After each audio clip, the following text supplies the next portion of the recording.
जय हिंद साथियों। यह 10th क्लास का ऑब्जेक्टिव फिजिक्स का क्वेश्चन है।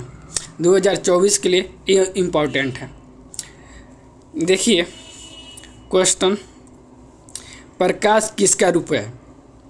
प्रकाश किसका रूप है? ऊर्जा का। प्रकाश गमन कैसे करता है? प्रकाश सीधी रेखा में गमन करता है। प्रकाश की चाल सबसे अधिक किस माध्यम में होती है? निर्वात में। प्रकाश की चाल सबसे अधिक किस माध्यम में होती है? निर्वात में। जब प्रकाश की किरणें किसी दर्पण से टकराकर पुनः उसी माध्यम में चली जाती है उसे क्या कहते हैं? जब प्रकाश की किरणें किसी दर्पण से टकराकर पुनः उसी माध्यम में चली जाती है उसे क्या कहते हैं? प्रकाश का परावर्तन। प्रकाश के परिवर्तन के कितने नियम होते हैं? प्रकाश के परिवर्तन के कितने नियम होते हैं? 2। प्रकाश की चाल निर्वात में कितनी होती है? निर्वात में 3 × 10⁸ मीटर पर सेकेंड। प्रकाश की चाल सबसे पहले किस वैज्ञानिक ने ज्ञात किया? प्रकाश की चाल सबसे पहले किस वैज्ञानिक ने ज्ञात किया है? रोमर ने। प्रकाश किस प्रकार का तरंग है? प्रकाश किस प्रकार का तरंग है? अनुप्रस्थ तरंग है।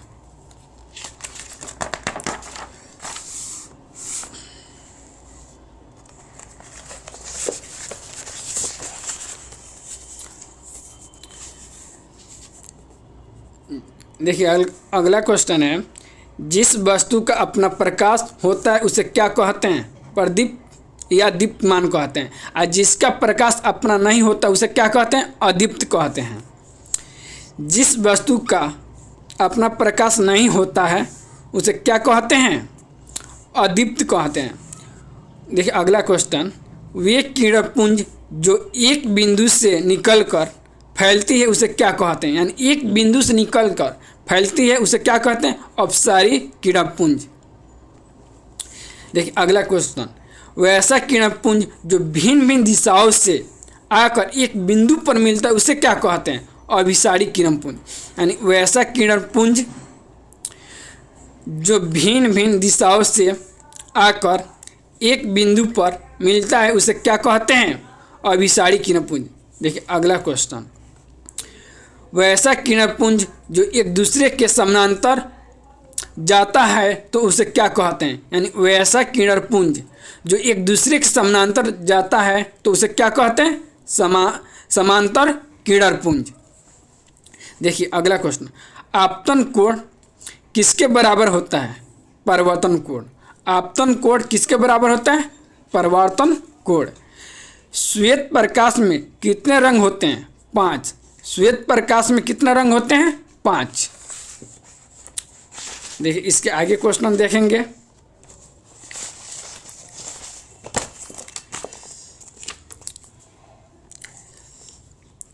जिस दर्पण का परावर्तक सतह बाहर निकला होता है उसे क्या कहते हैं? जिस दर्पण का परावर्तक सतह बाहर निकला होता है उसे क्या कहते हैं? उत्तल दर्पण, यानी उत्तल दर्पण। और जिस दर्पण का परावर्तक सतह अंदर की ओर धंसा उसे क्या कहते हैं? अवतल दर्पण। जिस दर्पण का परावर्तक सतह अंदर की ओर धंसा उसे क्या कहते हैं? अवतल दर्पण। जिस दर्पण का परावर्तक सतह समतल हो उसे क्या कहते हैं? समतल दर्पण।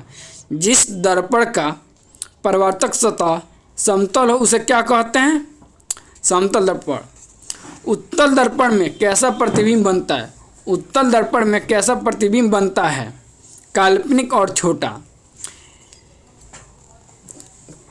किसी दर्पण का उपयोग किसी वस्तु का छोटा और सीधा प्रतिबिंब बनाने में किया जाता है। उत्तल दर्पण का। किसी दर्पण का उपयोग किसी वस्तु का छोटा और सीधा प्रतिबिंब बनाने में किया जाता है। उत्तल दर्पण का। मोटर गाड़ी के साइड मिरर में किस दर्पण का प्रयोग किया जाता है? मोटर गाड़ी के साइड मिरर में किस दर्पण का प्रयोग किया जाता है? उत्तल दर्पण का। गाड़ी के हेडलाइट में कौन सा दर्पण का उपयोग किया जाता है? अवतल दर्पण। गाड़ी के हेडलाइट में कौन सा दर्पण का उपयोग किया जाता है? अवतल। ध्यान से देखिए, कोई भी गाड़ी है उसके आगे जो लाइट होता है ना, उसमें अवतल दर्पण का प्रयोग किया जाता है।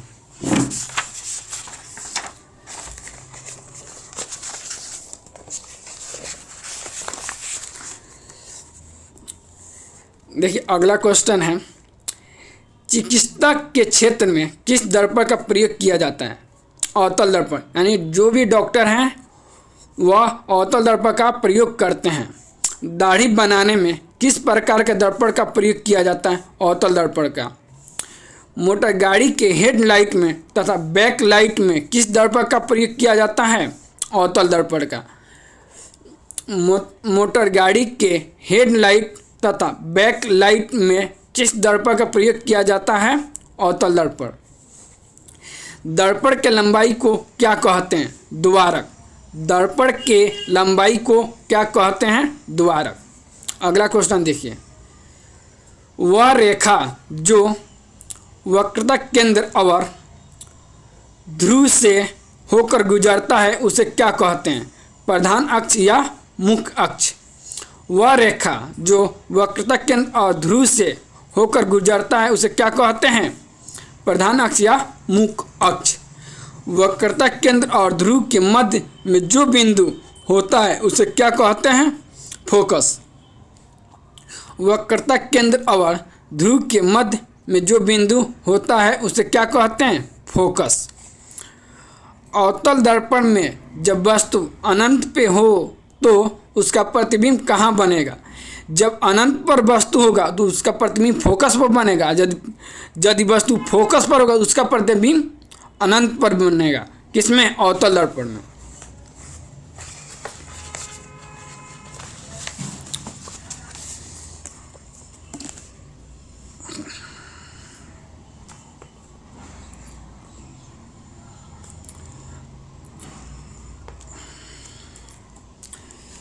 अवतल दर्पण में जब वस्तु का वक्रता केंद्र पर स्थित हो तो उसका प्रतिबिंब कहाँ बनता है? वक्रता केंद्र पर। अवतल दर्पण में जब वस्तु का वक्रता केंद्र पर स्थित हो तो उसका प्रतिबिंब कहाँ बनता है? वक्रता केंद्र पर। उत्तल दर्पण में किस प्रकार का प्रतिबिंब बनता है? सीधा और छोटा। उत्तल दर्पण में किस प्रकार का प्रतिबिंब बनता है? सीधा और छोटा। देखिए अगला, किस बिंदु से चलने वाली प्रकाश की किरणें दर्पण से परिवर्तन के बाद जिस बिंदु पर मिलती है उसे क्या कहते हैं? वास्तविक प्रतिबिंब। किसी बिंदु से चलने वाली प्रकाश की किरणें दर्पण से परिवर्तन के बाद जिस बिंदु पर मिलती है या मिलाती है उसे क्या कहते हैं? वास्तविक प्रतिबिंब। अगला देखिए, किसी बिंदु से चलने वाली प्रकाश की किरणें दर्पण से परिवर्तन के बाद जिस बिंदु पर मिलती हुई प्रतीत या मालूम पड़ती है उसे क्या कहते हैं? काल्पनिक प्रतिबिंब। वास्तविक प्रतिबिंब कैसा होता है? वास्तविक प्रतिबिंब उल्टा होता है, काल्पनिक प्रतिबिंब सीधा होता है। वास्तविक प्रतिबिंब उल्टा होता है, काल्पनिक प्रतिबिंब सीधा होता है। उत्तल दर्पण की फोकस दूरी कैसी होती है? धनात्मक। और अवतल दर्पण की फोकस दूरी कैसी होती है? ऋणात्मक। अवतल दर्पण की फोकस दूरी कैसी होती है? ऋणात्मक। यदि मेरी पढ़ाई अच्छी लगी है तो अपने दोस्तों के पास शेयर कीजिए और डेली के डेली 30 क्वेश्चन हर सब्जेक्ट के लेकर आएंगे। लाइक सब्सक्राइब कर दीजिएगा और अपने दोस्तों के पास शेयर कीजिए। Thank you so much.